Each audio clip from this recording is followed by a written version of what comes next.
রসুল পাক সাল্লাল্লাহু আলাইহি ওয়াসাল্লামের প্রিয় সাহাবীকে হত্যা করবে, একটা মাত্র কারণ যে প্রিয় সাহাবীকে হত্যা করলে রাসূলুল্লাহর অন্তরে কষ্ট লাগবে। নাউজুবিল্লাহ বলে। এখনো ওই মুনাফিকদের উত্তরসূরিরা আছে না নাই, যারা ইসলামের লেবাস লাগিয়ে ইমানের পরিচয় দিয়ে মুসলমানের লেবাস পরিধান করে রাসূলুল্লাহর মা বাবাকে জাহান্নামী বলতে চায়, এমন মুনাফিকের উত্তরসূরি আছে না নাই? তাদের উদ্দেশ্য হলো রাসূলুল্লাহর মা বাবাকে জাহান্নামী বললে আল্লাহর হাবিব কষ্ট পাবেন। নাউজুবিল্লাহি মিন যালিক। ইমাম জালালউদ্দিন সুয়ুতী রাহিমাহুল্লাহ বলেছেন যে রাসূলুল্লাহকে কষ্ট দেওয়া হচ্ছে অন্যতম মাধ্যম হচ্ছে যারা রাসূল পাক সাল্লাল্লাহু আলাইহি ওয়াসাল্লামের শানে বেয়াদবি করবে, যারা রাসূলুল্লাহর মা বাবাকে জাহান্নামী বলবে। রাসূলুল্লাহর মা বাবাকে জাহান্নামী বলা মানে রাসূলুল্লাহকে কষ্ট দেওয়া। বলেন নাউজুবিল্লাহ। আর রাসূলুল্লাহকে কষ্ট দিলে তার পরিণতি কি হবে? ইন্নাল্লাযীনা ইউযুনাল্লাহা ওয়া রাসূলাহু লা'নাহুমুল্লাহ ফিদ দুনিয়া ওয়াল আখিরাহ। আল্লাহ পাক বলেন যারা আল্লাহ এবং আল্লাহর রাসূলকে কষ্ট দেয় তাদের জন্য লানত, তারা অভিশপ্ত দুনিয়ায় এবং আখিরাতে। ওয়া আ'আদ্দা লাহুম আযাবাম মুহিনা। আর তাদের জন্য আল্লাহ পাক প্রস্তুত করে রেখেছেন কঠিন আযাব। বলেন নাউযুবিল্লাহি মিন যালিক। তাহলে এখানে প্রাসঙ্গিক একটা বিষয় চলে আসলো। আমরা ইমানদার, আমরা মুসলমান, আমরা সেই আশাবাদী, সেই সিরাতে মুস্তাকিমের অনুসারী, যে পথ আল্লাহর হাবিব লাঠি মোবারক দিয়ে রেখা টেনে বলেছিলেন হাযা সিরাতি মুস্তাকিমা। আর পাশাপাশি অনেকটা রেখা দাগ দিয়ে বলেছিলেন আরো অসংখ্য পথ এই পথের থেকেই বের হবে, কিন্তু ওইগুলা প্রত্যেকটা পথের মুখে এক একটা শয়তান দাঁড়িয়ে আছে। বলেন নাউযুবিল্লাহি মিন যালিক। বলবে মুসলমান, দাবি করবে মুসলমানি, নামাজ পড়বে, রোজা রাখবে, কিন্তু রাসূলুল্লাহ এবং সাহাবায়ে কেরামের আদর্শ থেকে বিচ্যুত হয়ে যাবে। তাদের নামাজ, তাদের রোজা, তাদের হজ, তাদের যাকাত কোনো কাজে আসবে না। মুআজ্জাজ হাজিরিন, আমি আজকে আপনাদের সামনে আল্লাহর কুরআন থেকে ছোট্ট একখানা আয়াতে কারিমা তিলাওয়াত করেছি। তার আলোকেই আমরা কিছু কথা বলবো ইনশাআল্লাহ। আল্লাহর কুরআন আল্লাহ পাক নাজিল করেছেন মানুষের হেদায়েতের জন্য। এই কুরআন আমাদেরকে সঠিক পথ প্রদর্শন করে। কুরআন সম্পর্কে বলতে গেলে অনেক সময়ের ব্যাপার, সংক্ষিপ্ত কথা। অন্ধকার থেকে আল্লাহ পাক আমাদেরকে আলোর প্রতি নিয়ে আসার জন্য যে ব্যবস্থা দান করেছেন, তার হাবিবের উসিলায় আল্লাহ পাক আমাদেরকে শ্রেষ্ঠ, অন্যতম শ্রেষ্ঠ নিয়ামত দান করেছেন, শ্রেষ্ঠ আসমানি কিতাব আল্লাহর কুরআন। বলি আলহামদুলিল্লাহ। সেই কুরআন থেকে, কুরআনের নাম হচ্ছে ফুরকান। কুরআনের অনেক নাম, তার মধ্যে একটি নাম হচ্ছে ফুরকান, সত্য মিথ্যার পার্থক্যকারী। আর সেই কুরআনের একটি সূরা 113 কিংবা 14টা সূরার মধ্যে একটা সূরার নামও হচ্ছে ফুরকান। আমি যে আয়াতে কারিমা তিলাওয়াত করেছি সেই সূরা ফুরকান থেকেই, আল্লাহর কুরআনের সূরা ফুরকান থেকে একখানা আয়াতে কারিমা তিলাওয়াত করেছি, যে আয়াতে আল্লাহ পাক আমাদেরকে দিক নির্দেশনা দিয়েছেন, আমাদেরকে এমন কিছু বিষয় আমাদেরকে জানিয়েছেন যে বিষয়গুলো যদি আমরা হাসিল করতে পারি, যদি আমরা ওই আকীদা বিশ্বাস নিয়ে ওই বিষয়গুলোর উপর আমল করতে পারি, তাহলে একজন মানুষ আল্লাহর বান্দা থেকে বন্ধুতে পরিণত হয়ে যাবে। বলেন সুবহানাল্লাহ। প্রকৃত আল্লাহর বান্দা হয়ে যাবে, আল্লাহর প্রিয় পাত্রে পরিণত হয়ে যাবে। আল্লাহ পাক সেখানে আল্লাহর মায়ার বান্দাদের, প্রিয় বান্দাদের গুণাবলীর কথা আলোচনা করেছেন। বলেন সুবহানাল্লাহ। আমি তিলাওয়াত করেছি, আল্লাহ পাক বলেছেন আউযু বিল্লাহি মিনাশ শাইতানির রাজীম, বিসমিল্লাহির রহমানির রহিম, ওয়া ইবাদুর রহমান। আর রহমানের প্রিয় বান্দা, রহমানের প্রিয় বান্দা কারা? কারা রহমানের প্রিয় বান্দা, খাস বান্দা? কোন গুণগুলা থাকলে পরে রহমানের প্রিয় বান্দা হয়ে যায়, সেই বিষয়ে আল্লাহ পাক আলোচনা করেছেন। বলেন সুবহানাল্লাহ। এখানে আল্লাহ পাক বললেন ওয়া ইবাদুর রহমান, অথচ আমরা আল্লাহকে সবচেয়ে বেশি যে নামে চিনি সেটা হলো আল্লাহ। ঠিক কিনা না বলেন? সেই নাম হচ্ছে আল্লাহ। আল্লাহ হচ্ছে আল্লাহ পাকের জাতি নাম। এছাড়াও আল্লাহর অনেক সিফতি নাম রয়েছে, গুণবাচক নাম আছে না নাই? ওয়ালিল্লাহিল আসমাউল হুসনা ফাদউহু বিহা। আল্লাহর রয়েছে সুন্দর সুন্দর সিফতি নাম। আল্লাহ বলেন তুমি সেই নামগুলো ধরে ধরে আল্লাহকে ডাকো। সুবহানাল্লাহিল আযীম। কিন্তু আল্লাহ পাক আল্লাহর জাতি নাম ওয়া ইবাদুল্লাহ না বলে এই আয়াতে কেন ওয়া ইবাদুর রহমান বললেন? আল্লাহর জাতি নাম হচ্ছে ইবাদুল আল্লাহ। আল্লাহর জাতি নাম কি? আল্লাহ। একটি নাম হচ্ছে আল্লাহর জাতি নাম আল্লাহ, এছাড়া আল্লাহর অসংখ্য সিফতি নাম রয়েছে। যদিও আমরা অনেকেই জানি যে আল্লাহর 99টা আসমায়ে হুসনা আছে। কয়টা? আমরা অনেকেই জানি 99। আসলে 99-এর মধ্যে সীমাবদ্ধ নয়, আল্লাহর কোনো কিছুই সসীম নয়। আল্লাহর ঠিক তদ্রূপ আল্লাহর সিফতি নামও 99-এর মধ্যে সীমাবদ্ধ নয়, আল্লাহর অসংখ্য অগণিত সিফতি নাম রয়েছে। বলেন সুবহানাল্লাহ। এক বর্ণনায় আছে, তাফসীরের কিতাবে পাওয়া যায় যে আল্লাহর কমপক্ষে 3000 সিফতি নাম রয়েছে। কয় হাজার নাম? 3000 নাম রয়েছে। তন্মধ্যে 1000 নাম আল্লাহ পাক শুধু নবী এবং রাসূলগণকে শিক্ষা দিয়েছেন। এই 1000 নাম শুধু নবী রাসূলগণ জানতেন। সুবহানাল্লাহ বলবেন না? আরো 1000 নাম শুধু ফেরেশতা অর্থাৎ মালাইকাদেরকে আল্লাহ পাক শিক্ষা দিয়েছেন। কয় হাজার? 2000 হয়ে গেল এখানে। অথচ আমরা অনেকেই আগে জানতাম যে আল্লাহর নাম 99টাই। ঠিক কিনা না বলুন? আল্লাহর নাম হচ্ছে অসংখ্য গণিত। 3000 নামের উল্লেখ আছে তাফসীরের কিতাবসমূহে, যে 1000 নাম শুধুমাত্র আল্লাহ নবী রাসূলদেরকে জানিয়েছেন। 1000 নাম শুধুমাত্র আল্লাহর ফেরেশতা কুল জানেন। এরপরে রইল আর কয় হাজার? আরো 1000। তন্মধ্যে 300 নাম আল্লাহ পাক পূর্বেকার আসমানি কিতাবসমূহের মধ্যে শ্রেষ্ঠ যে 3খানা কিতাব ছিল আমরা জানি, তাওরাত, ইনজিল, জবুর। তন্মধ্যে 300 নাম আল্লাহ পাক তাওরাতের মধ্যে উল্লেখ করেছেন। সুবহানাল্লাহ বলেন। আরো 300 নাম উল্লেখ করেছেন ইনজিলের মধ্যে। আরো 300 নাম আল্লাহ পাক উল্লেখ করেছেন জবুরের মধ্যে। বলেন সুবহানাল্লাহ। আর উম্মতে মুহাম্মদী আমাদেরকে আল্লাহ পাক তার হাবিবের মাধ্যমে আমাদেরকে কুরআন এবং হাদিসের মাধ্যমে আমাদেরকে অবগত করেছেন 99টা নাম। সুবহানাল্লাহ বলবেন। কয়টা নাম? 99 নাম। আল্লাহর অসংখ্য অগণিত সিফতি নাম রয়েছে। আল্লাহ পাক বলেন ওই সুন্দর সুন্দর নাম ধরে ধরে তোমরা ডাকো। আসমাউল হুসনার আলোচনা করতে গেলে অনেক সময়ের প্রয়োজন। আসমাউল হুসনার ফজিলত সম্পর্কে আমরা জানি, সহিহ বুখারী মুসলিমের হাদিসের বর্ণনা, যে যদি আপনি আল্লাহর যে 99টা নাম কুরআন এবং হাদিসে আমরা জেনেছি, সেই নামসমূহকে যদি আপনি মুখস্থ করতে পারেন, আত্মস্থ করতে পারেন, আর যদি আপনি ইমানদার হয়ে থাকেন, আল্লাহর সেই গুণাবলীর আলোকে আপনার জীবনকে আপনি পরিচালিত করতে পারেন, তাহলে আপনাকে আল্লাহ পাক জান্নাত দান করবেন। সুবহানাল্লাহ। যার অন্তরে আসমাউল হুসনা থাকবে সে জান্নাতে যাবে। সুবহানাল্লাহিল আযীম। আমরা চেষ্টা করব একটা দুইটা করে যেন অন্তত আল্লাহর ওই 99 নাম যে সিফতি নামগুলা রয়েছে, আল্লাহর ওই নামগুলা যেন আমরা মুখস্থ করতে পারি। আল্লাহ পাক তৌফিক দান করুন, বলি আল্লাহুম্মা আমিন। ওই অসংখ্য অগণিত সিফতি নামের মধ্যে এখানে আল্লাহ পাক বললেন ওয়া ইবাদুর রহমান, আর রহমানের বান্দা যারা। আল্লাহ বলতে পারতেন ওয়া ইবাদুল্লাহ।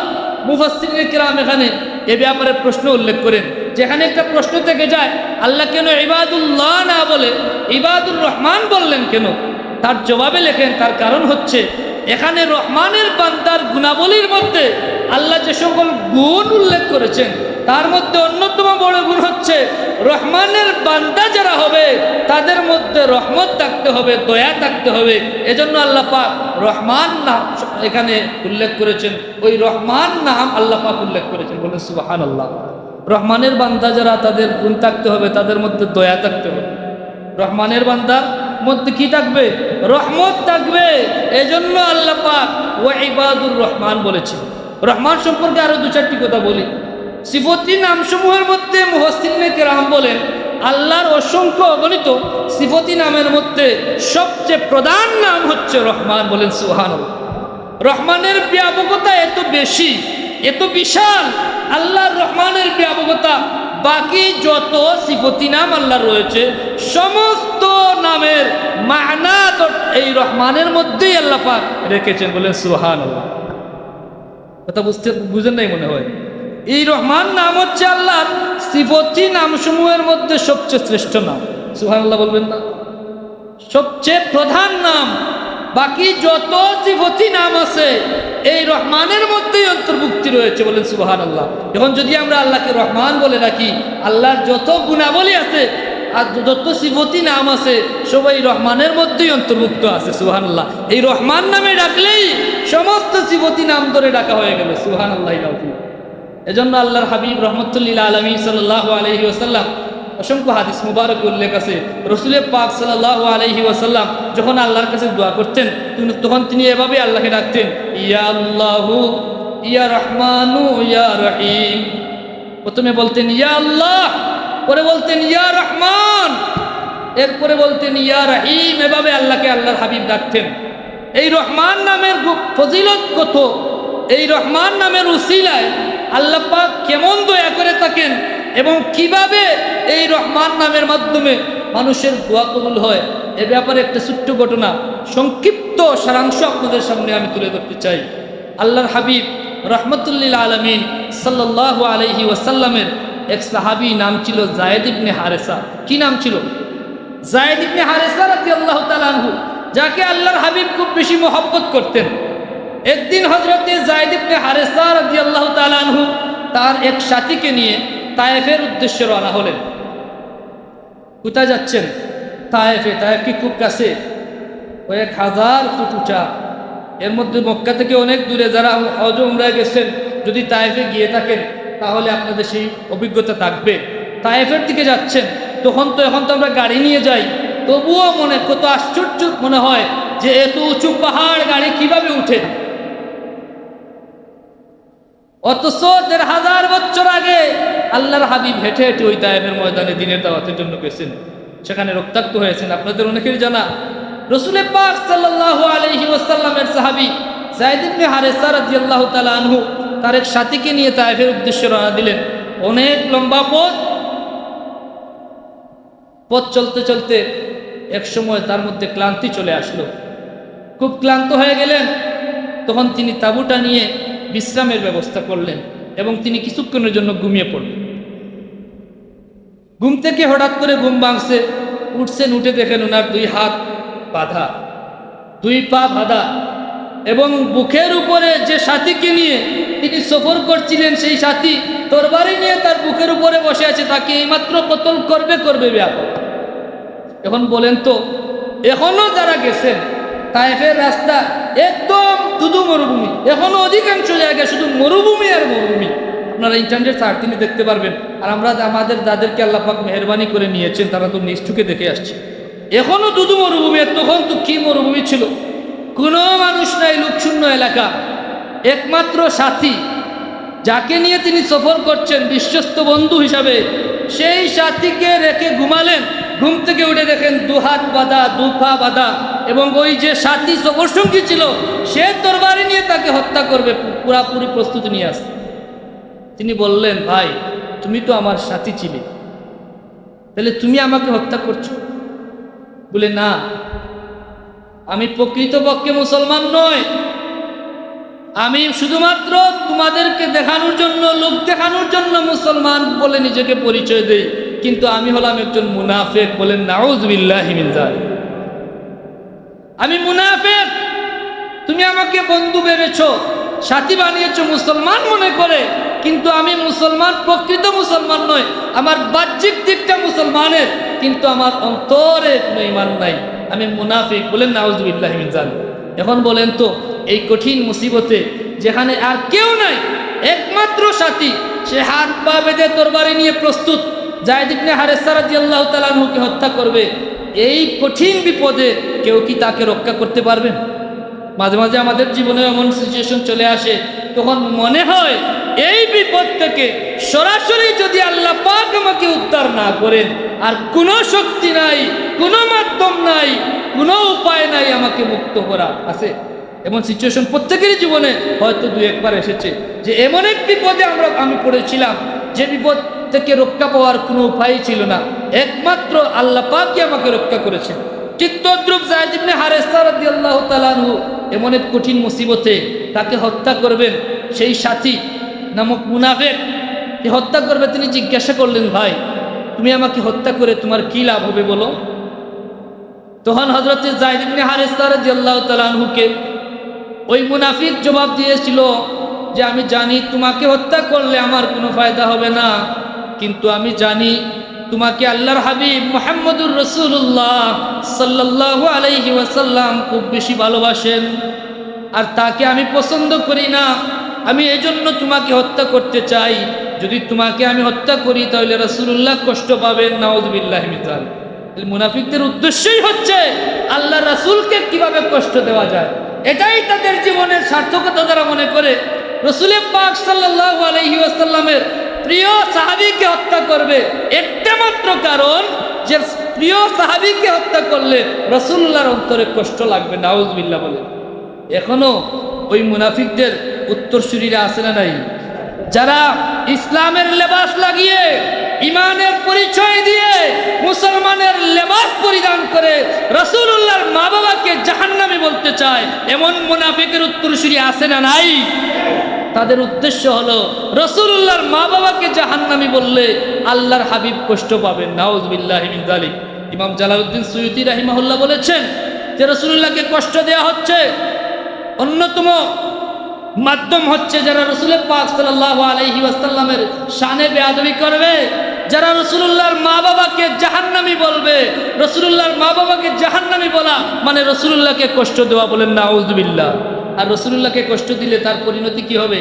ইন্নাল্লাযীনা ইউযুনাল্লাহা ওয়া রাসূলাহু লা'নাহুমুল্লাহ ফিদ দুনিয়া ওয়াল আখিরাহ। আল্লাহ পাক বলেন যারা আল্লাহ এবং আল্লাহর রাসূলকে কষ্ট দেয় তাদের জন্য লানত, তারা অভিশপ্ত দুনিয়ায় এবং আখিরাতে। ওয়া আ'আদ্দা লাহুম আযাবাম মুহিনা, আর তাদের জন্য আল্লাহ পাক প্রস্তুত করে রেখেছেন কঠিন আযাব, বলেন নাউযুবিল্লাহি মিন যালিক। তাইলে এখানে প্রাসঙ্গিক একটা বিষয় চলে আসলো, আমরা ঈমানদার, আমরা মুসলমান, আমরা সেই আশাবাদী, সেই সিরাতে মুস্তাকিমের অনুসারী, যে পথ আল্লাহর হাবিব লাঠি মোবারক দিয়ে রেখা টেনে বলেছিলেন হাযা সিরাতি মুস্তাকিমা, আর পাশাপাশি অনেকটা রেখা দাগ দিয়ে বলেছিলেন আরো অসংখ্য পথ এই পথের থেকেই বের হবে, কিন্তু ওইগুলা প্রত্যেকটা পথের মুখে এক একটা শয়তান দাঁড়িয়ে আছে, বলেন নাউযুবিল্লাহি মিন যালিক। বলবে মুসলমান, দাবি করবে মুসলমানই, নামাজ পড়বে, রোজা রাখবে, কিন্তু রাসূলুল্লাহ এবং সাহাবায়ে কেরামের আদর্শ থেকে বিচ্যুত হয়ে যাবে। তাদের নামাজ, তাদের রোজা, তাদের হজ, তাদের যাকাত কোনো কাজে আসবে না। কথা বুঝছেন? আমাদের বিশ্বাস আল্লাহর হাবিব রাহমাতুল্লিল আলামিন সাল্লাল্লাহু আলাইহি ওয়াসাল্লামের মা এবং বাবা ওনারা জান্নাতি, বলেন সুবহানাল্লাহ। এই বিশ্বাস রাখি তো আমরা প্রত্যেকেই। যদি কেউ বলে সে প্রকৃত ইমানদার হতে পারবে না, রাসূলুল্লাহর মা বাবাকে জাহান্নামী বলা এটা কোনো ইমানদারের কাজ হতে পারে না। তো ওই মুনাফিক বলল যায়েদ ইবনে হারেসা রাদিয়াল্লাহু তাআলা আনহুকে যে আমি জানি তোমাকে হত্যা করলে কোনো লাভ হবে না, কিন্তু একটি লাভ হবে, তোমার রাসূলুল্লাহ তোমাকে অনেক মহব্বত করেন, তোমাকে হত্যা করা হয়েছে শুনলে তিনি কষ্ট পাবেন, এটাই আমার লাভ, নাউযুবিল্লাহি মিন যালিক। তখন নিরুপায় হয়ে হযরত যায়েদ ইবনে হারেসা রাদিয়াল্লাহু তাআলা আনহু চিৎকার করলেন আগিসনি ইয়া রহমান, হে রহমান, এই কঠিন মুসিবতে তুমি ছাড়া আর আমাকে কেউ সাহায্য করতে পারবে না, তুমি ছাড়া আর কেউ আমাকে রক্ষা করতে পারবে না। আগিসনি ইয়া রহমান, রহমান আল্লাহ আপনি মেহেরবানি করে আমাকে সাহায্য করুন। সুবহানাল্লাহ। সাথে সাথে আসমান থেকে চিৎকার আসলো, এই মুনাফিক থামো, তুমি যায়েদ ইবনে হারেসাকে হত্যা করো না। যখন এই চিৎকার মরুভূমির মধ্যে শুনছে, মুনাফিক তো এমনিতেই চুরের মনে মনে পুলিশ পুলিশ আছে না, তো সাথে সাথে তার মধ্যে ভয় চলে আসছে। সে তরবারি রেখে তাঁবুর বাইরে গেছে যে কে চিৎকার করলো, কারণ আমি তাকে হত্যা করলাম, আরেকজন এসে পরে আমাকে হত্যা করলো, তাইলে নিজের জানের জন্য সবারই তো মায়া আছে। তো সাথে সাথে বের হয়ে দেখলো কেউ নাই, ভাবলো মনে হয় আমার মনের মধ্যে যে ভয় কাজ করতেছে এজন্যই এই আওয়াজটা শুনছি। আবার যখন প্রস্তুতি নিল তরবারি নিয়ে যে রাসূলুল্লাহর সাহাবীকে হত্যা করবে, তরবারি চালাবে, এমন সময় আবার চিৎকার আসলো, থামো, তুমি যায়েদকে হত্যা করো না। তখন সে আবার হাত থেকে তরবারি রেখে বাইরে গেল, গিয়ে দেখে আবার কেউ নেই। তারপর তৃতীয়বার আবার তরবারি চালানোর প্রস্তুতি নিল, আবার সেই চিৎকারের চেয়ে আর আগের চেয়ে আর অনেক বড় আওয়াজে, থামো মুনাফিক, তুমি রাসূলুল্লাহর সাহাবীকে হত্যা করো না। তখন সে তাঁবুর বাইরে যাইতেই দেখলো সুন্দর একটি ঘোড়া নিয়ে একজন সুদর্শন পুরুষ, সাদা পোশাক পরিহিত, মাথায় সবুজ পাগড়ি, হাতে তরবারি, তিনি ঘোড়া থেকে নেমেই মুনাফিককে ধরেই তার গর্দান উড়িয়ে দিলেন। সুবহানাল্লাহ বলে। কি নামে ডাকছিলেন তিনি? যায়েদ ইবনে হারেসা। আল্লাহর রহমান নাম ধরে আল্লাহর কাছে সাহায্য চেয়েছেন। এই ঘটনা থেকে আমরা শিক্ষা পেলাম, জীবনে কঠিন মুসিবত আসলে যদি আপনি ডাকার মতো ডাকতে পারেন আল্লাহর সেই নাম মুবারক নিয়ে, ইয়া রহমান, ইনশাআল্লাহ বিইজনিল্লাহ যে বিপদ থেকে কেউ রক্ষা করতে পারবে না এমন কঠিন বিপদ থেকে রহমান আল্লাহ আমাদেরকে রক্ষা করবেন ইনশাআল্লাহ। যায়েদ ইবনে হারেসার ওই দুশমন মুনাফিককে হত্যা করার পরে যায়েদ ইবনে হারেসা রাদিয়াল্লাহু তাআলা আনহুর হাত থেকে দড়ি খুললেন, পা থেকে দড়ি খুললেন, তারপর জিজ্ঞাসা করলেন আপনি কে? তখন তিনি সেই যুবক পরিচয় দিলেন, আমি হলাম আল্লাহর ফেরেশতা জিবরাইল আলাইহিস সালাম। আপনি যখন প্রথমে আবিসনি ইয়া রহমান বলে ডাক দিয়েছেন, সাথে সাথে আল্লাহ পাক আমাকে নির্দেশ প্রদান করলেন, জিবরাইল যাও আমার ওই বান্দাকে তুমি উদ্ধার করো। সুবহানাল্লাহিল আযীম। তখন আমি ছিলাম সিদরাতুল মুনতাহায়, চিন্তা করলাম ওই জায়গা থেকে আস্তে আস্তে সে কাজ ছেড়ে ফেলবে, এজন্য প্রথম চিৎকারটা আমি সেই জায়গা থেকেই দিয়েছি যাতে তাকে কিছুক্ষণের জন্য রোধ করা যায়। সুবহানাল্লাহ বলবেন না? সেকেন্ড চিৎকারটা আমি প্রথম আসমান থেকে দিয়েছি, আর তৃতীয় চিৎকারটা তাবুর বাইরে এসে দিয়েছি। সুবহানাল্লাহিল আযীম। এই রহমান নাম ধরে ডাকলে আল্লাহ পাক কঠিন বিপদ থেকে আমাদেরকে রক্ষা করবেন। আমরা রাসূলুল্লাহর শিখানো মতে আল্লাহর কাছে যখন চাইব তখন বলবো ইয়া আল্লাহু ইয়া রহমানু ইয়া রহিম, এভাবে আল্লাহর কাছে দোয়া করবো ইনশাআল্লাহ। আল্লাহ পাক এখানে বললেন ওয়া ইবাদুর রহমান, আর রহমানের বান্দা যারা, কারা রহমানের বান্দা? তাদের গুণাবলী কি? আল্লাযীনা ইয়ামশুনা আলাল আরদি হাওনা, যারা জমিনে চলাফেরা করে হাওনান, বিনম্রভাবে, বিনয়ীভাবে, তারা দম্ভ করে চলাফেরা করে না, অহংকার নিয়ে জমিনে চলাফেরা করে না, তাদের মধ্যে অহংকার থাকবে না। যারা রহমানের বান্দা তাদের প্রথম গুণ হলো তারা অহংকারী হবে না, তারা হবে বিনয়ী। বলেন সুবহানাল্লাহ।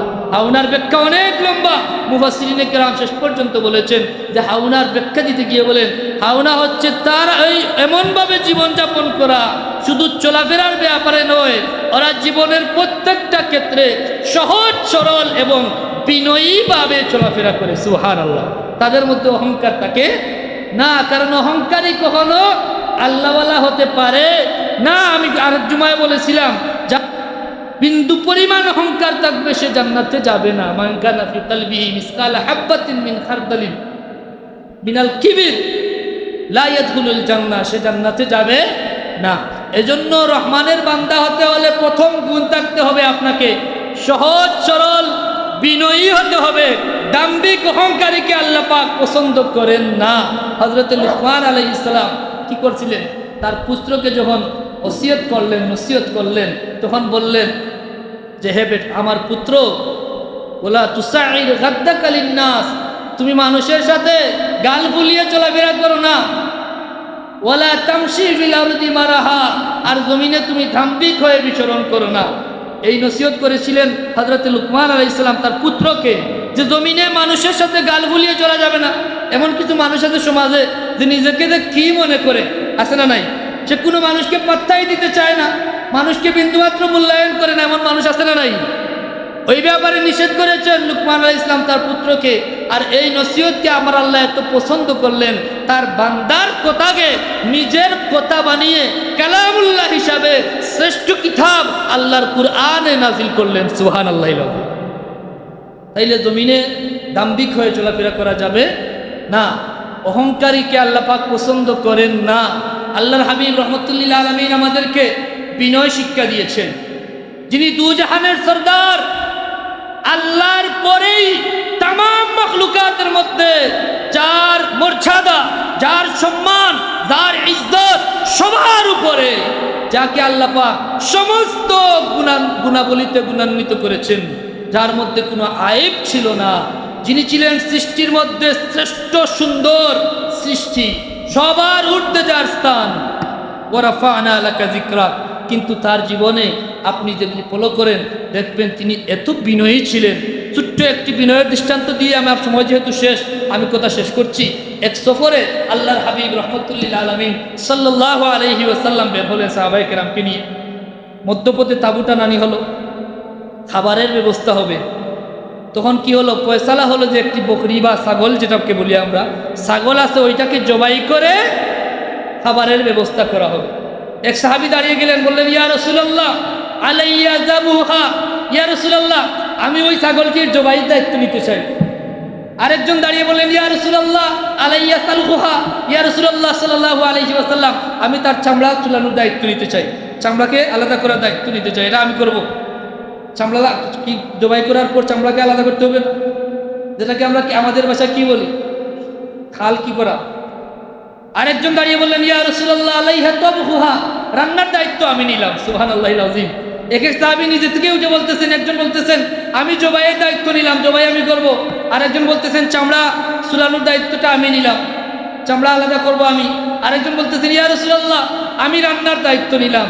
রাসূল পাক সাল্লাল্লাহু আলাইহি ওয়াসাল্লাম তিনি বললেন, আলাইয়া জামউল হাতাব, তোমরা দায়িত্ব নিচ্ছ একজনে জবাইয়ের জন্য, আরেকজন চামড়া আলাদা করার জন্য, আরেকজন দায়িত্ব নিয়েছো কি রান্নার জন্য, আর আমি দায়িত্ব নিলাম ওই জঙ্গল থেকে রান্না করতে যে কাঠ লাগবে, যে লাকড়ি লাগবে, সেটা আমি সংগ্রহ করে দিয়ে দিব। সুবহানাল্লাহ। সাহাবায়ে কেরাম আরজ করলেন, ইয়া রাসূলুল্লাহ নাহনু নাকফিক, আপনি কোনো কষ্ট করতে হবে না, ও আল্লাহ রসুল, আমরাই আপনার জন্য যথেষ্ট, যা যা লাগে আমরা করব। আল্লাহ নবী বললেন, আমিও জানি তোমরাই আমার জন্য যথেষ্ট, কিন্তু আমার আল্লাহ পছন্দ করেন না কোনো মানুষ সে তার সাথীদের থেকে নিজেকে আলাদা করবে। তোমরা কাজ করবে আর আমি বসে বসে থাকবো, নিজেকে আলাদা করে, ওটা আমার আল্লাহ পছন্দ করেন না। নাউজুবিল্লাহ বলবেন। অথচ সুবহানাল্লাহিল আযীম বিহামদিহি আমাদের মধ্যে দেখা যায় সামান্য অবস্থার উন্নতি হলে আমরা নিজেকে বিশেষ কিছু মনে করতে থাকি, ঠিক কিনা না? বাপটা যেমন এমন কি যেন হয়ে গেছে, অথচ দু জাহানের বাদশা তিনি বলতেছেন, আমি জানি তোমরা আমার জন্য যথেষ্ট, কিন্তু আমার আল্লাহটা পছন্দ করেন না, নিজেকে আমি সাথীদের থেকে আলাদা রাখি, আমিও তোমাদের সাথে কাজে শরীক থাকতে চাই। তাই লাকড়ি সংগ্রহ করা জঙ্গল থেকে, ওগুলা লাকড়িগুলা কাঠগুলা সংগ্রহ করে আমি নিয়ে আসবো, এটা আমার দায়িত্ব। সুবহানাল্লাহিল আযীম। কেমন বিনয়ের শিক্ষা দিয়েছেন রাসূলুল্লাহ। আল্লাহ পাক রহমানের বান্দা হওয়ার প্রথম যে গুণ, আমাদেরকে বিনয়ী হওয়ার তৌফিক দান করুন, বলি আল্লাহুম্মা আমিন।